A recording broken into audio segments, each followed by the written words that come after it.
안녕하세요. 영원한 자주국방 정확한 국방 소식 전해드리는 한국 국방 뉴스입니다. 구독, 좋아요, 알림 설정 후원 감사합니다. 지난달 KF-21 전투기 자료 유출 혐의를 가진 인니 기술자 5명이 검찰에 송치된 사건을 두고 현재 인도네시아 언론들이 한국에 대해 또다시 부정적인 여론을 조성하고 있습니다. 한국과 인니 관계에서 미묘한 기류가 계속되고 있는데요.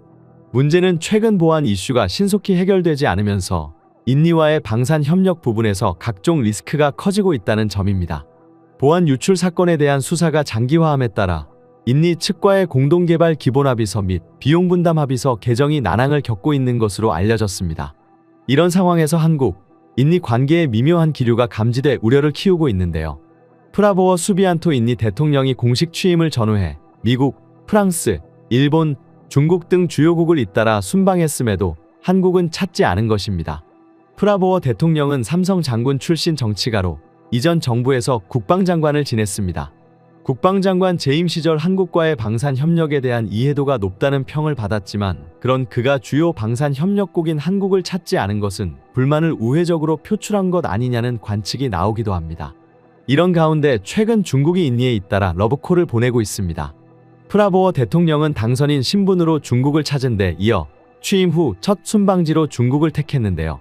시진핑 국가주석과 정상회담에서 양국이 중처폐역에서 공동개발 협력을 모색한다는 발표도 나오고 있습니다. 그간 인니와 중국은 남중국해에 인접한 북나투나해에서 영유권 분쟁을 벌여왔습니다. 그랬던 두 나라 정상이 북나투나해를 특정하진 않았지만 분쟁 지역에서 협력 의지를 보인 것입니다. 최근 중국은 대인니 투자 규모를 급격히 늘리고 있습니다. 미국의 경제 봉쇄에 대응한 시장 확대 일환이라는 평가인데요.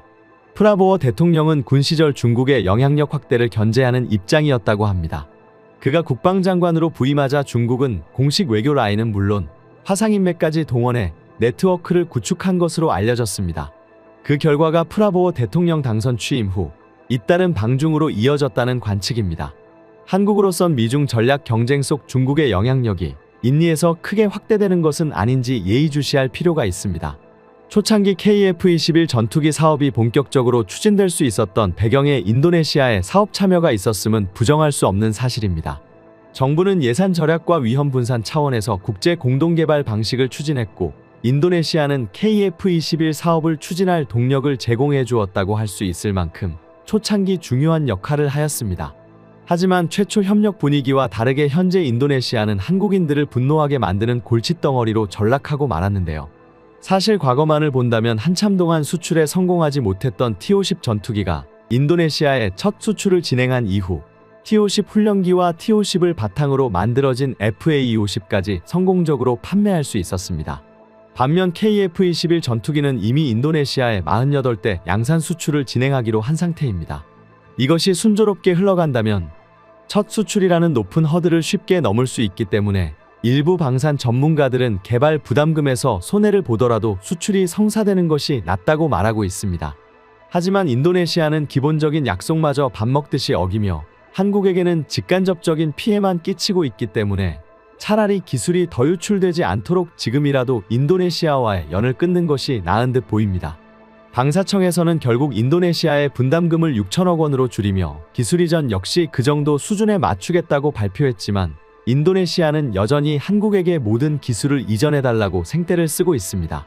심지어 한국이 분담금 수준에 맞춰 기술 이전을 하겠다고 발표한 것에 대해 인도네시아 언론들은 한국의 배신적 행위라는 보도를 진행하고 있습니다. 그러나 대한민국은 인도네시아 기술자의 기술 유출 수준에 따라 현재 인도네시아와의 협력을 완전히 중단할 수 있다는 입장을 내비쳤습니다. 결국 손해를 보는 것은 인도네시아인데요. 발끈한 인도네시아 언론이 한국에 대해 더욱 많은 기사를 쏟아내고 있습니다. 그런데 이 배경에는 KF-21 전투기에 대한 유럽의 관심이 높아졌기 때문이라는 소식이 들려오고 있습니다. 각종 방산 전시회와 에어쇼를 계기로 많은 국가들의 구매 목록에 KF-21 전투기가 들어가고 있습니다. 영국, 일본의 차세대 전투기 개발이 다운그레이드되며 중단될 수 있다는 전망이 나오는 가운데 일본은 영국이 빠진다면 애당초 들어오길 희망했던 사우디를 다시 넣는 것이 어떠냐는 말이 나오고 있습니다. 하지만 사우디아라비아는 이제 이러한 전투기 개발 난항을 비웃으며 대한민국 KF-21 전투기 공동개발에 대한 거대한 계획을 내놓았습니다. 사우디가 GCAP에 가입하려 할 때 결사반대했던 일본은 영국에게 뒤통수를 맞은 격이 되었고, 뒤늦게 사우디에게 제안한 일본의 차세대 전투기는 개발이 무너질 위기가 되었습니다. 한국항공우주산업과 사우디아라비아는 6세대 전투기 위성을 패키지로 공급하는 방안을 논의 중인 것으로 알려졌습니다. 한국항공우주산업 고위 관계자는 사우디 차세대 중형 위성에 대한 기술 이전과 현지 생산은 성능 개량 용 공동 연구 개발하는 제안했다고 밝혔습니다. 사우디와의 KF-21 6세대 공동 개발에 대한 이야기는 지난해부터 보도되었지만 이번에 중요 위성까지 포함돼 보도된 것은 처음이었습니다. 한국항공우주산업은 사우디와 6세대 전투기 공동 연구 개발을 진행할 때 전투기 시스템을 연결하는 차세대 네트워크, 6세대 이동통신 기술이 적용된 군용 위성을 연구 개발을 진행하여 앞으로 사우디에게 위성 약 200기를 판매할 것이라고 했습니다. 이렇게 구체적으로 6세대 전투기뿐만 아니라 위성 개발과 판매 계획까지 알려지자 전투기 개발에 안달난 일본과 우리와 함께하기를 그만뒀던 인도네시아는 경악을 금치 못하고 있습니다. 6세대 전투기 개발이 어려운 이유 중 하나는 바로 자금 때문입니다. 최근 산출된 6세대 전투기 개발 비용은 무려 22조 원가량이며 한국 역시 이를 감당하기 어려운 수준입니다. 하지만 대한민국은 빠르게 6세대 전투기까지 개발하기 위하여 현금 부자인 중동의 석유 부국과 손을 잡는 판단을 했습니다. 미국까지도 현재 6세대 전투기 개발 사업 자금으로 난항을 겪고 있습니다. 그렇기 때문에 대한민국의 판단에 대해서 많은 군사 전문가들이 박수를 보내고 있습니다. 실제로 한국의 기술 성장 현황을 본다면 가장 전투기 개발을 늦게 시작한 한국이 누구보다 빠르게 5세대, 6세대 전투기 개발을 완성시킬 기미를 보이기 때문입니다. 심지어 대한민국은 전투기 개량형에도 진심인 상황인데요. 한국전자전기와 EMP 레이더의 성장으로 개량형 전투기 개발도 순조롭게 진행되고 있습니다. 한국은 KF-21 보라매를 3가지 버전으로 개발을 준비하고 있습니다. 계획된 모든 버전이 완성될 경우 각종 파생형 개발로 보라매 전투기의 수출 가능성 및 추가 양산을 통한 공군 전력 증강이 이뤄질 텐데요. 첫 번째 버전은 KF-21EA 버전입니다. 일렉트로닉 어택이라는 해당 버전은 미 해군의 전자전기인 보잉의 EA-18G 그라울러와 역할이 유사한 전타전 전투기입니다. EA의 핵심 임무는 에스코트 제머로 북한 및 적국을 공습하는 아군 공격 비행대와 함께 동행한 후 아군 비행기들이 안전하게 임무를 수행할 수 있도록 전파 방해로 적 지대공 레이더나 미사일, 항공기의 탐지를 방해하는 것입니다. 이것 외에도 AARG-MER과 같은데 레이더 미사일을 탑재해 적지대공 미사일을 제압하는 방공망 제압 임무에도 투입될 예정입니다. 국방과학연구소는 KF-21EA 개발을 위해 복자형 KF-21을 개조하여 후방석을 전자전 오퍼레이터가 탑승할 수 있는 좌석으로 개조하고 총 3개의 전자공격 장비와 2개의 전자정보 수집 장비를 KF-21에 장착하는 방안을 연구하고 있습니다. 이 중 3개의 전자전 장비는 2개의 고주파 전자전 장비와 1개의 저주파 전자전 장비로 구성되어 적이 가진 거의 모든 주파수에 대한 전자공격을 수행할 수 있습니다. 2개의 ESM 장비는 KF-21EA의 날개 끝에 2개가 장착되는데 주변의 전파 정보를 분석해 적의 레이더 위협이 어떤 거리에서 어떤 종류가 있는지 정보를 수집한 뒤 직접 공격이나 전자 공격을 수행해 아군 항공기를 보호하게 됩니다. 두 번째 버전인 KF-21EX는 한때 KF-21 블록3로 불리던 KF-21의 성능 개량 버전입니다. KF-21이 4.5세대 전투기를 목표로 하는 반면 KF-21EX는 5세대 전투기에 준하는 성능을 위해 새로운 성능을 추가하게 됩니다. 우선 내부 무장창 IWB를 장착해 외부 무장을 장착할 때보다 스텔스 성능을 압도적으로 끌어올리게 됩니다. 현재 실전 배치된 전투기 중 내부 무장창을 가진 전투기는 F-22, F-35, 수호이 57밖에 없는 첨단 기술입니다. 이를 위해 KF-21의 기관포 배치가 일부 변경되고 반매립식 무장 장착대 공간에 내부 무장창이 들어가는데요. 여기서 미티어 장거리 공대공 미사일 4발 혹은 8발의 소형 스마트 공대지 무장이 장착되게 됩니다. 추가로 외장형 표적 획득 장비 EOTS 역시 내장형으로 바꿔 스텔스 성능을 더욱 높이고 기타 능동 전자주사 레이더나 자체방어 전자전 장비인 EW 수트 등도 개량될 예정입니다. 세 번째 버전은 KF-21SA입니다. 이는 수출형 버전인데요. 현재 수출을 협상하고 있는 어느 국가의 요구사항을 충족하는 버전이 바로 SA입니다. KF-21은 현재 인도네시아 공군용 IF-X가 계획되고 있으나 보조 연료 탱크를 제외하고는 한국 공군 사양과 거의 같은 것을 사용할 예정입니다. 그리고 실상 인도네시아와의 관계가 정리되지 않은 만큼 인도네시아 버전은 아직 갈피를 잡지 못하고 있습니다. 다만 KF-21SA는 그 외에 수출국 요구사항에 맞춘 무장과 내부 장비가 교체될 전망입니다. 주요 방산 기업은 향후 몇 년치 일감을 쌓아놓고 있습니다. 러시아 우크라이나 전쟁이 장기화되고 중동 정세도 크게 악화되면서 역설적으로 세계 방위산업 업체들은 즐거운 비명을 지르고 있습니다. 사실 탈냉전 이후 각국이 무기 구매를 필연적으로 줄이면서 방위산업이 오랜 침체기를 겪었습니다. 하지만 최근 몇 년 사이 급변한 국제 정세로 많은 나라들이 자국의 안보에 대해 다시 돌아보는 계기가 되었고 이에 주문이 밀려들고 있는 거죠. 하지만 대한민국의 다른 나라들의 실상은 처참한 수준입니다. 여러 무기체계 가운데서도 가장 높은 기술력이 필요하고 제조 공정도 까다로운 전투기의 경우 이미 대기 기간이 심각할 정도로 긴 수준입니다. 신규 주문이 거의 없던 시절에는 전투기 구매 계약서에 서명하고 입금하면 1-2년 내 출고가 가능했습니다. 반면 최근 들어 인기 기종은 계약 후 빨라야 3에서 4년, 최악의 경우 6에서 7년 후에나 초도 물량을 받는 상황입니다. 전투기 출고 대란이 심각한 수준에 이른 것인데요. 사실 이러한 출고 대란 상황 덕분에 한국의 FA-50이 더욱 각광받고 있는 사실을 알고 계신가요? 세계 각국으로 번진 4.5세대 전투기 도입 열풍에 힘입어 가장 높은 판매고를 기록 중인 전투기는 단연 미국 로키드 마틴의 F-16 바이퍼입니다. 과거 로키드 마틴은 2019년 F-16 생산 시설을 텍사스주 포트워스에서 사우스캐롤라이나주 그린빌로 이전했는데요. 주사업장인 포트워스는 신형 전투기인 F-35 생산에 집중하고 잔여 물량이 몇 대 없는 F-16의 경우 별도로 소규모 생산 시설을 차려 충당할 계획이었습니다. 당초 그린빌 공장이 가동을 시작했을 때 생산직 노동자는 27명에 불과했습니다. 그런데 주문이 몰리면서 공장 규모가 급속도로 커져 11월 기준 노동자 약 800명이 전투기 생산에 매달리고 있습니다. 이처럼 일손이 30배나 늘었음에도 매달 생산되는 F-16은 2.5대에 불과합니다. 현재 공장을 증축 중이라 2026년쯤에는 생산량이 월 4대로 늘어날 예정이지만 7월 말 기준 밀려있는 주문 물량만 129대에 이릅니다. 지금처럼 한 달에 2대를 생산하는 속도로는 전투기 계약 후 인도까지 64개월이 넘게 걸린다는 얘기죠. 실제로 2020년 8월 F-16 바이퍼 66대 구매 계약을 체결한 대만은 4년이 지난 지금까지 단 한 대의 전투기도 받지 못했습니다.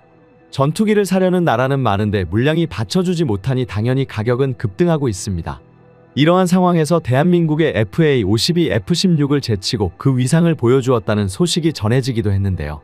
최근 FA-50 전투기의 조속한 납기와 현지 지원 등이 입소문을 타며 F-16 전투기 최신 버전을 주문한 주변 국가들의 관심이 빠르게 높아지고 있다는 소식이 들리고 있습니다.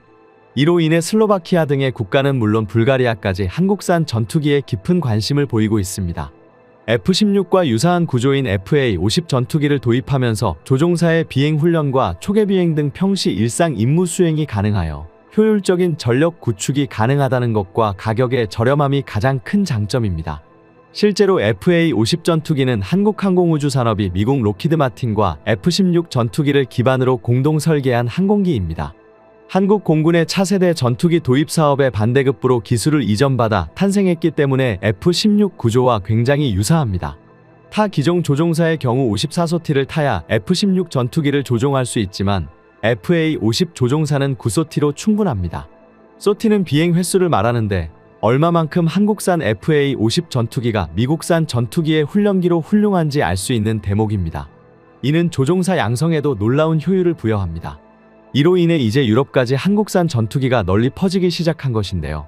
불가리아 정부가 오랫동안 갈팡질팡하는 모습을 보였으며 이에 외신들도 비난을 시작했습니다. 국방비에 적은 돈을 사용하며 자린고비라 불리는 불가리아는 박물관에 나 있을 법한 미그 21 전투기를 현재까지도 주력 전투기로 사용하고 있습니다. 때문에 수십 년 전부터 신형 전투기 구매 사업을 추진해 왔었는데요. 문제는 정권이 바뀔 때마다 손바닥 뒤집듯 프로젝트 자체를 무산시키거나 말을 바꾸고 있다는 것입니다. 이로 인해 2009년과 2013년 전투기 도입이 논의되던 당시에도 노후화 판정을 받은 미그 21은 구동 자체가 위태위태한 수준에 이르렀고 그나마 사용할 수 있는 대수는 겨우 4대뿐입니다. 심지어 곧 도입하겠다던 중국의 X-86 역시 그 인수가 차일피일 늦어지고 있습니다. 이에 불가리아 정부를 비판했던 불가리아 국내 언론은 물론 외신까지 모델명을 꼭 집어 FA50을 당장 도입하라고 불가리아 정부를 압박하고 있습니다. 결국 20년 가까이 끌어오던 불가리아 전투기 사업이 지금 급물살을 타기 시작했습니다. 얼마 전 불가리아 라데프 대통령과 국회의장이 만남을 가졌는데요. 한국은 불가리아에 있는 한국 기업들이 불편함 없이 사업을 할 수 있도록 정부 차원에서의 격려를 요구했고, 라데프 대통령은 얼마 전 한국이 폴란드에 수출한 FA50 전투기와 K2 전차에 관심이 많다는 것을 밝혔습니다. 사실 불가리아는 2009년 사업 초기부터 신형 전투기가 아닌 중고 F-16 전투기를 도입하는 것으로 방향을 잡았는데요. 당시에도 이에 대한 부정적인 의견이 많았습니다. 신형도 아닌 구형 F-16 전투기는 무려 50년 이상 현역으로 활동한 노후화된 기체이며 언제 멈춰도 이상하지 않은 정상 작동 여부를 확신할 수 없는 상태였기 때문입니다. 물론 당시 불가리아 정부의 결정도 이해되는 것이 F-16 계열은 지금까지 기록된 5천여 대에 가까운 생산 대수가 말해주듯 세계 시장 70%가량을 잠식한 신뢰성 높은 기체이기 때문입니다. 또한 첨단 전투기라 불릴 수 없는 4세대 기라는 낮은 평판과 달리 실제론 상당수의 국가에서 최상위 전술기로 운영되고 있습니다. 가령 F-16 전투기를 로우급으로 불리는 미국과 같은 나라가 있는 반면 불가리아처럼 자국의 최상위 전술기로 사용하는 국가가 대부분이라는 것이 냉정한 국제사회의 현실입니다. 때문에 불가리아 정부가 처음에 결정대로 꾸준히 F-16 도입을 추진했다면 최소한 지금처럼 욕을 먹고 있진 않았을 것입니다. 문제는 2009년에 이어 2013년 그리고 현재까지 새 정권이 출범할 때마다 같은 실수를 반복하고 있다는 것입니다. 2013년 불가리아가 점찍은 기종은 포르투갈이 만든 3세대 F-16 9대 정도였는데 돌연 2017년부터 카이는 갑자기 스웨덴 사업에 그리펜을 도입한다며 나라 전체를 시끄럽게 만들었습니다. 그리고 그리펜 도입권을 발표까지 해놓고 한참의 시간을 끌더니 의회 승인이 없었다는 핑계로 프로젝트 자체를 좌초시키더니 이번엔 러시아 측과 협의해 미그 29와 수호이 25를 개량하려는 움직임까지 보여줍니다. 신기종 도입보다는 익숙한 미그 29를 개량하는 것이 도입 비용과 인력 교육 문제를 해결할 수 있다는 이유를 댄 것입니다. F-16보다 퇴물로 취급받는 80년대 기체를 개량한다는 계획에 많은 불가리아 국민이 실망했습니다. 결국 이마저도 여론의 반대와 국방 예산이 부족하다는 핑계를 들어 사업을 공식적으로 폐기했습니다. 그리고 2019년 결국 불가리아 공군은 F-16 바이퍼 블록 70 전투기 16대를 주문했고 록히드 마틴은 이중 8대를 5억 1200만 달러, 하나 7천억 원의 규모의 계약을 체결했습니다. 당시 계약이 많은 화제와 논란이 됐던 이유는 통상적인 F-16 바이퍼의 절반도 안 되는 초염가 계약이었기 때문입니다. 계약사항에 엔진은 포함되지 않았지만 미국이 납기 전에 조종사 정비사에 대한 교육용으로 시장용 F-16 2대를 무상 제공하는 등 많은 특별 대우를 해줬음은 부인할 수 없는 사실이었습니다. 그리고 불가리아는 2022년 추가로 F-16 바이퍼 8대, 예비 엔진, 한약, 부품 등을 도입하는 데 드는 비용 총 13억 달러, 한화 약 1조 8,343억 원의 예산을 편성하여 의회 본회의까지 통과시켰습니다. 당시 계약된 내용은 노스롭그루먼사의 ANGPG-83 능동전자주사 배열 레이더와 레이시온의 신형 미션 컴퓨터, 향상된 전자전 시스템, 지상충 돌방지 시스템이 탑재되는 것으로 알려져 이번에도 불가리아가 특혜를 받았다는 평가가 주를 이루었습니다. 하지만 이번에도 납기 문제로 인해 불가리아는 골머리를 썩히고 있습니다. 록히드 마틴은 코로나19 때부터 현재까지 생산 설비 문제로 차질을 빚으면서 생산량이 계속 정체되고 있습니다. 현재 F-16 바이퍼가 가장 급히 필요한 나라인 대만 역시 1년 이상 출고가 연기된 상태로 2026년에나 납기가 가능한 것으로 알려졌을 정도입니다. 대만의 상황이 이렇게 돌아가는데 연계로 계약한 불가리아는 언제쯤 F-16 바이퍼를 받아볼지 장담할 수 없는 지경입니다. 이에 불가리아 정부는 F-16이 도착하기 전까지 전력 공백을 메우면서 중간급 포지셔닝의 역할을 할 3차 전투기 조달 계획을 세우게 되었습니다. 결국 이로 인해 불가리아는 한국산 FA-50 전투기에 대해 관심을 가지게 된 것인데요. 다만 FA-50은 2017년 1차 도입 사업 때도 꾸준히 거론되어 왔지만 당시엔 무기 옵션부터 인지도, 신뢰성까지 많은 부분에서 낮은 평가를 받았습니다. 유일한 장점으로 신형 기체란 점만 부각되어 시장에서도 주목을 끌지 못했는데요. 이런 시점에서 폴란드가 갑자기 FA-50 48대를 계약하면서 불가리아는 물론 세계 시장에 큰 파장을 불러일으켰습니다. 당시 폴란드 역시 F-16 바이퍼 블록 70을 주문했다가 취소한 상태였습니다. 취소한 이유는 납기 지연의 이슈의 도입 가격 때문이었습니다. 로키드 마틴과 폴란드 정부 간의 세부 계약 내용을 알 수 없지만 당시 F-16 블록 70의 도입 가격은 통상 1200억 원 선으로 대당 가격 600억 원 수준인 FA-50 전투기의 2배였습니다. 여기에 저평가되었던 FA-50 전투기의 성능과 안전성까지 어필하면서 폴란드 정부는 물론 불가리아의 여론까지 뒤바뀌게 된 것인데요. 사실 F-16과 FA-50은 체급 자체가 다른 전투기이기 때문에 단순 비교는 어렵지만 불가리아 정부는 한국산 FA-50이 가장 적합한 전투기라고 결론을 내린 것이었습니다.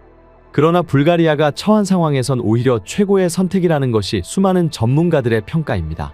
미그 29의 비행 안전성이 보장받지 못하는 상황과 F-16 바이퍼 블록 70의 도착 지연으로 불가리아 항공전력에는 구멍이 뚫린 긴급 상황이며 현재 경공격기로서 비교 불가의 가격 대비 성능과 신뢰성을 가진 FA-50 그 이상의 선택지는 없다는 것이 그들 주장의 요지였습니다. FA-50은 이미 전장에서 그 가치를 입증했으며 수많은 국제훈련과 실제 전투 상황에 참여한 것은 이미 모두가 알고 있는 사실이죠. 고급 항공, 전자공학 및 다기능을 갖춘 FA-50은 공대공 및 공대지 모두에서 탁월합니다. 나토 군대와 통합할 수 있는 능력은 불가리아 군대에 완벽하게 적합하며 변화하는 안보 역학에 따라 발전할 수 있는 플랫폼을 제공합니다. 이는 발칸반도에 위치한 불가리아의 전략적 위치를 감안할 때 특히 매력적이며 이 지역은 높은 준비 태세와 적응력을 필요로 합니다. 세계적으로 우수한 전투기는 많지만 FA-50만큼 경제성과 최첨단 기술 사이에 완벽한 균형을 유지하고 있는 전투기는 거의 없습니다. 더구나 FA-50의 낮은 운영 비용은 불가리아는 국방 예산을 고갈시키지 않고 공군에 현대화할 수 있을 텐데요. 이러한 경제성은 낮은 코스트의 고성능이라는 FA-50 가격 대비 가치를 증명하고 있습니다. 여러 국제 언론이 FA-50을 강조하는 주요 이유는 불가리아가 공대공 및 공대지 임무를 수행할 수 있는 다목적 전투기에 대한 필요성 때문입니다. 군사 전문가들은 현대 공중 위협, 특히 러시아의 침략 야욕에 맞서는 동유럽 국가들에게 다양한 임무를 수행할 수 있는 전투기가 필요하다고 지적하고 있습니다. FA-50과 같은 저비용 대안은 이러한 요구 사항을 완벽하게 충족할 수 있다고 보고 있습니다. 이제 FA-50은 필리핀, 인도네시아, 태국 그리고 이제는 불가리아와 같은 국가에서 계약을 성사시켜 주요 무기 제조 업체로서 한국의 명성을 더욱 높이고 있습니다. 불가리아가 한국에 FA-50을 도입한다면 이는 양국의 단순한 비즈니스 거래가 아닌 전략적 제휴라 할 수 있습니다. 불가리아로서는 이번 계약을 한국과의 관계를 강화하고 첨단 국방 기술을 받아들일 좋은 기회일 것이고 한국에 있어서는 미국 등 서방 강국의 지배적인 영향력을 벗어난 외교적 승리라 할 수 있습니다. 결론적으로 FA-50이 불가리아의 전투기 획득 프로젝트에 적합하다는 것을 전투에서 입증된 성능, 비용 효율성 및 상호 운용성을 통해 분명히 보여주고 있습니다. 그러나 한편으로 한국의 FA-50은 여전히 강력한 서방 및 러시아 전투기와 경쟁하고 있습니다. 임시 전투기를 구입하려는 불가리아에 최근 프랑스와 스웨덴은 각각 그리펜과 미라주에 대한 추가 제안을 한 것으로 알려져 있는데요.